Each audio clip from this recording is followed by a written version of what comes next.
안녕하십니까. 9월 1일 목요일 정례브리핑을 시작하도록 하겠습니다. 유엔 안보리 결의 2270호의 이행과 관련하여 말씀드리겠습니다. 안보리 결의 2270호는 지난 3월 2일 채택되어 현재 6개월 정도가 경과된 시점에 있습니다. 그간 유엔 회원국들은 안보리 결의의 국내 이행을 위한 법적, 제도적 장치를 정비하면서 결의 이행에 적극 협조하여 왔습니다. 현재까지 50개국 이상이 유엔 측에 이행 보고서를 제출한 것으로 파악되고 있으며 향후에도 국별 이행 보고서 제출은 계속될 것으로 예상하고 있습니다. 또한 안보리 결의 이행에 추가하여 주요국의 독자 제재와 국제사회 전체의 제반, 대북 압박 조치들이 복합, 중층적으로 작용한 결과 안보리 대북 제재 조치는 나름의 성과를 내고 있다는 것이 우리 정부의 판단입니다. 이에 따라 국제사회 대 북한의 구도가 확연히 형성되었다고 봅니다. 정부는 현 시점에서 안보리 결의 2270호가 전반적으로 상당한 수준의 가시적 성과가 도출되고 있는 것으로 평가하는 바이며 앞으로도 북한이 전략적 셈법을 바꿔 비핵화의 길로 나오도록 국제사회의 전면적이고 완전한 결의 이행 확보를 위한 전방위적 외교 노력을 다자 및 양자 등 다양한 계기를 활용하여 지속 경주해 나갈 예정입니다. 이상입니다. 그럼 질문을 받도록 하겠습니다.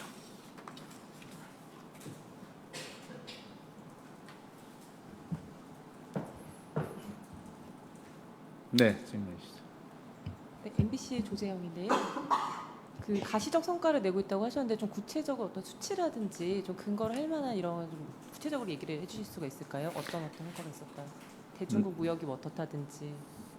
네, 이 안보리 결의 이행 성과에 대해서는 여러 기회에 윤 장관 또는 당국자 명의로 많은 설명이 있었던 것으로 알고 있습니다. 해운 분야라든지 또 외교관계 관계라든지 인적 교류 분야라든지 또는 북한의 재정 압박이라든지 이런 여러 분야에서 가시적인 성과가 있는 것으로 저희는 파악하고 있고 관련해서 당국자가 좀 더 상세한 설명을 할 것으로 알고 있습니다. 네. 연합뉴스 김효정입니다. 임성남 차관님이 어제부터 중국을 방문하셔서 G20 중국에서 열리는 G20 회의 관련해서 논의를 하고 계신데요. 한중 정상회담 문제에 대해서 어느 정도나 논의에 진전이 있었는지 궁금하고 그리고 만약에 정상회담이 열리게 된다면 양국 정상이 사드 문제에 대해서 뭐 어떤 취지의 논의를 하실 것인지에 대해서도 이번 방중 계획에 논의가 좀 있었는지 궁금합니다. 네. 이번 임성남 제1차관의 중국 방문을 통해서 정상회담 개최 문제를 포함하여 G20 정상회의 참석과 관련된 전반적인 사항에 대해서 협의가 이루어졌습니다. 우리 정상 참석이 내실 있는 성과를 거둘 수 있도록 우리 정부로서는 면밀히 준비해 나갈 예정입니다. 관련해서 정상회담 개최 관련 구체 사항은 청와대에서 발표하는 것으로 알고 있습니다. 말씀하신 사드 문제를 포함하여 정상 방중 준비와 관련된 전반적인 사항에 대해서 이번 임성남 차관의 방중을 통해서 협의가 이루어졌습니다. 네. 네. 네. NPR 강혜련 기자인데요. 다음 주면 세계의 이목이 라오스로 집중이 됩니다. 네? 예. 전통적으로 북한의 동맹국이기도 한데요. 몇 년 전엔 탈북자도 되돌려보냈었죠. 근데 이제 라오스로 하여금 북한과의 동맹 관계를 바꾸게 하는 게 우리나라의 중요한 과제인데 이와 관련한 어떤 노력을 하고 계신지. 네, 구체적으로 라오스를 지칭하셨는데요. 지난 7월 라오스에서 아세안 관련 LF 외교장관을 포함해서 아세안 관련 외교장관 회담이 개최되었습니다. 지금도 라오스가 의장국이고 당시도 의장국이었는데 라오스가 의장국인 상황하에서 LF 외교장관 그 의장 성명에 상당히 우리 측 입장이 반영된 문안이 포함된 것이 발표가 되었습니다. 따라서 오히려서는 라오스를 포함하여 그간 북한의 우호적인 국가들이 안보리 결의 2270호 채택을 계기로 해서 상당 수준으로 우리 정부 정책 입장을 지지하는 그런 입장으로 선회했다고 보고 있고, 지속해서 라오스를 포함하여 국제사회가 대북 압박 조치에 동참하도록 독려를 하고 있습니다. 추가 질문 하나만 드릴게요. 라오스가 대북 제재를 성실하게 이행하게끔 설득하는 걸 어떻게 하고 있는지, 우리나라에서는 그걸 이행하는 걸 어떻게 이제 확인할 수 있는지, 그리고 라오스와 더 가까워지기 위해 우리나라는 어떻게 하고 있는지. 네, 그것은 제가 좀 아까도 말씀드렸지만 라오스가 의장국인 아세안 관련 각종 회의에 우리 대북 정책 관련 우리 정부 정책 입장이 충분히 반영된 것으로서 충분히 반증이 되고 있다고 봅니다. 관련해서 오늘 언론에 동아시아 정상회의 EAS 성명에 우리 북한의 SLBM 발사를 포함하여 북한의 핵 미사일 도발을 규탄 우려하는 내용의 문안이 포함된 것이 추진되고 있다고 그런 언론 보도가 있었습니다. 관련해서 말씀드리면 우리 정부는 북한이 안보리 결의를 노골적, 상습적으로 위반하며 도발적 행동을 일삼는 가운데 5차 핵실험 강행 의지까지 표명하고 있는 엄중한 상황에서 국제사회가 강력하고 단합된 북핵 불용 의지를 보여주는 것이 기이하다고 보고 있습니다.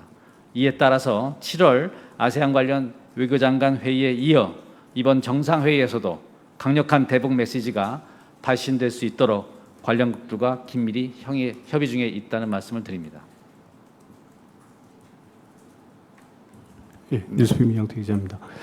방금 유엔 안보리 결의 채택 6개월 논평을 하신 게 첫 번째 G20 정상회의를 앞두고 이게 혹시 우리 외교부에서 어떤 국제사회의 공조라든가 어떤 G20에서의 그런 대북 성명 같은 거를 유도하기 위해서 좀 압박하기 위한 그런 방편으로 논평을 내신 건지, 아니면 그냥 어떤 6개월을 맞아서 논평을 내신 건지, 그게 하나 궁금하고요. 네, 그거에 대해서 답변을 드리면 제가 아까 말씀드린 것은 논평이 아니고 오늘 정례 브리핑의 모두 발언이고요. 그러니까 어떤 논평 형식이 아닙니다. 모두 발언이고, 또 6개월이 경과되는 시점에 저희가 전반적으로 평가하는 그런 발언입니다. 어떤 의도 부분? 그것은 아닙니다.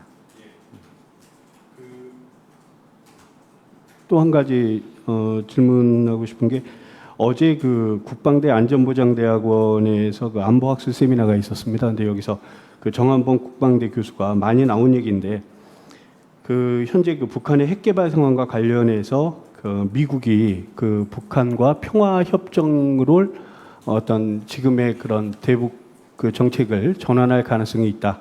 그러니까 크게 보면 세 가지인데, 하나는 현상 유지 전략, 하나는 대북 제재 강화, 세 번째는 교착 국면을 전환하기 위한 협상 국면으로의 전환, 이렇게 세 가지가 예상이 되는데, 앞으로의 대선 이후에 미국 전국을 봐도, 근데 이 중에서 지금 현상 유지 전략과 대북 제재 강화는 실질적으로 별로 실효성을 거두지 못하고 있다고 평가를 했고, 그래서 앞으로 미국의 어떤 대북 정책이 교착 국면을 전환하기 위한 협상으로 가지 않겠느냐. 그래서 한국 정부도 여기에 대해서 준비를 해야 된다라고 발제를 했습니다. 근데 혹시 우리 정부에서 이런 부분에 대해서도 지금 어떤 준비를 하고 있는지 좀 궁금합니다. 네.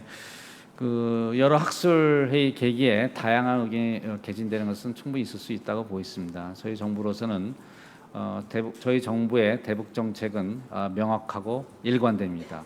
지금 현재로서는 북한이 아까도 말씀드린 바와 같이 도발을 상습화하고 있고, 또 5차 핵실험 강행까지 의지까지 표명하는 그런 상황하에서, 이런 엄중한 안보 상황하에서 우리 정부는 북한을 압박해서 비핵화의 길로 나오는 그런 전략을, 그런 정책을 추진하고 있다고 하겠습니다.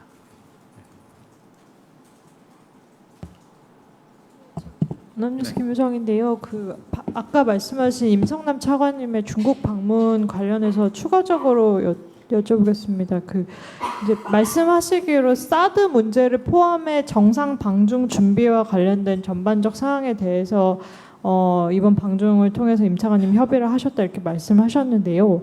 그러면 그 말씀은 이제 한중 정상회담이 G20 계기에 개최된다면 양국 정상 간의 사드 문제가 논의될 것이라는 의미로 저희가 해석을 해도 되는지, 이번 그 박 대통령께서 G20 계기에 방중하신 그러니까 G20을 계기로 방중하시는 계기에 사드 문제가 어떻게든 거론이 될 거라는 그런 뜻으로 저희가 해석을 해도 되는지 말씀을 해주시면 감사하겠습니다.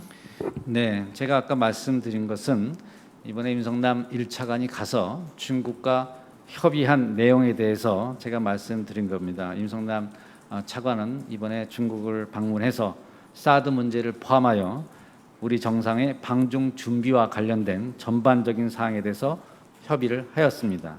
그다음에 한중 정상회담 개최와 관련한 구체 사항은 청와대에서 발표하는 것으로 알고 있습니다.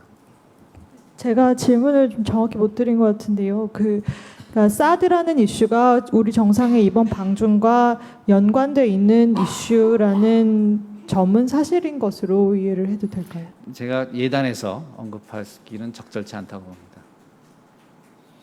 네.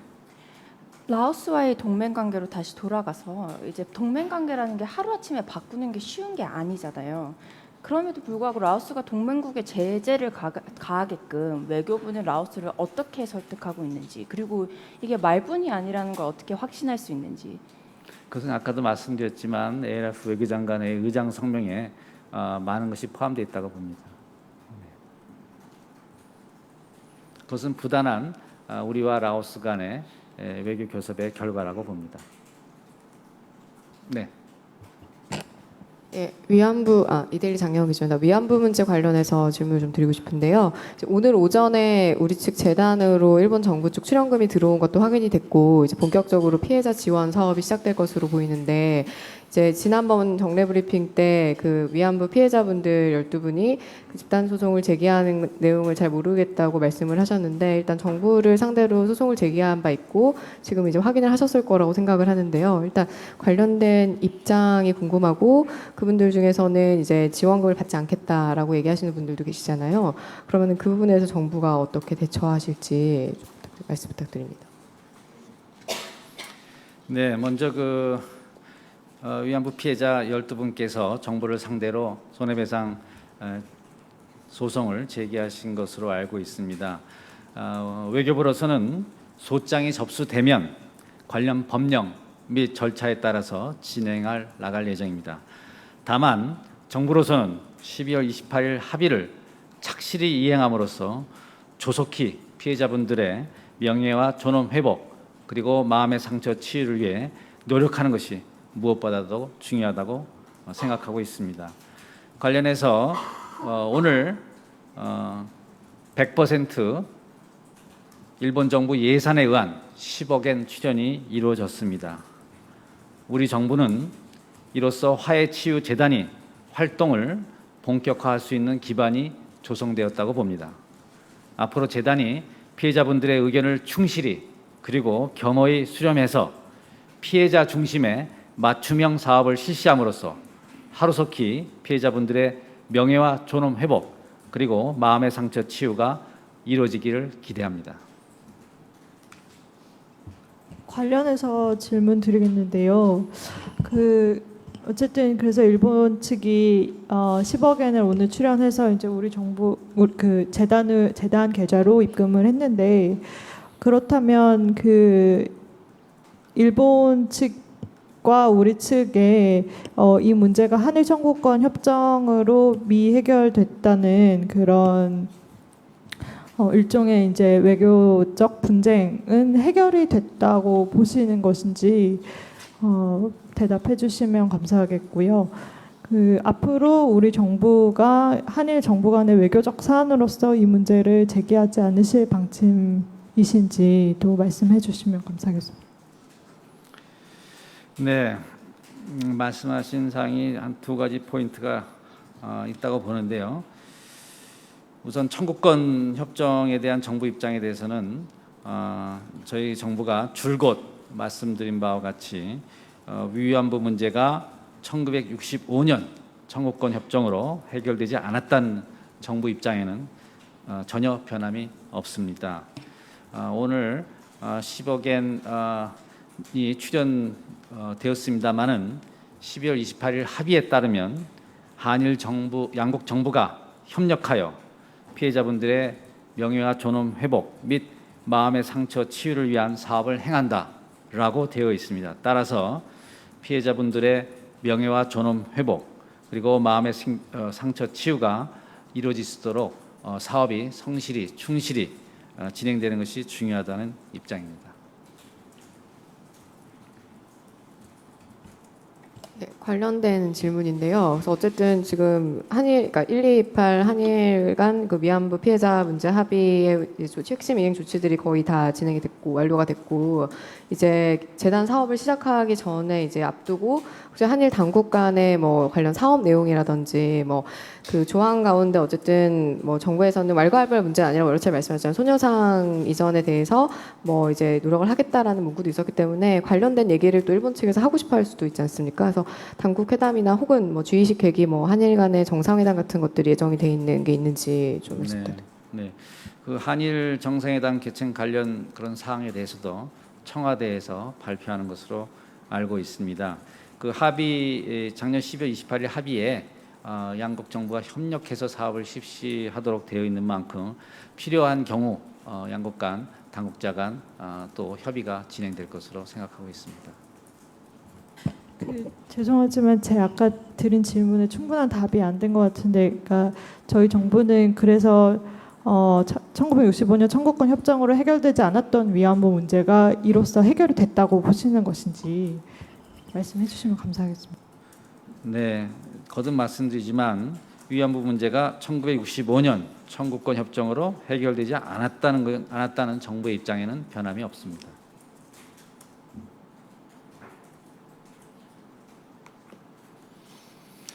예, 감사합니다. 오늘 브리핑 여기서 마치도록 하겠습니다.